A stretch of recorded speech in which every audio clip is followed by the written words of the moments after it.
يا ابو هيثم، عطني القصيدة اللي راح خويك يتقدم فيها ورفضه بسبب انه اجنبي. هذا واحد من اخوياي راح يتقدم عند احد القبائل، وواحد من ذا قال ما نزوج اجانب وكذا، يعني استهزأ فيه شوي. ف البنت يعني كانت تبغاه بس إن ما كتب الله نصيب. وقلنا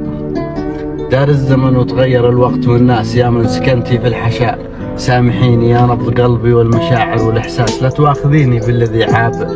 فيني، ذي قال عني أجنبي ما معي ساس، قولي لها التاريخ بينه وبيني، يسأل علينا الدهر والعرق دساس، أصلي يماني هامتي ما تليني، من قوم جبارة أصيلة ولو بأس، أصل العرب وعلامتي في جبيني، كنا ملوك الأرض تيجان للراس، قدنا البسيطة بالحسام الرديني، واجدادنا دنت لهم كل الأجناس، تركي وروماني وهندي وصيني، والفرس والعربان مثل قساس، كانوا لأجدادي خدم يا ضنيني، واليوم جار الوقت وتبدل الكأس، شانت أيامي وجارت سنيني، وأصبحت ما عاد لي كرامة ومقياس، وعابني من كنت أظنها يميني، جيته على شرع العرب والتنوماس، على تقاليدي وعرفي وديني، لكنها تخني ببحر السياس، وقال عني من عيال الخميني، واختامها يا باشا الغيد لا بأس، ودعتك الله رغم شدة حنيني. صح لسانك.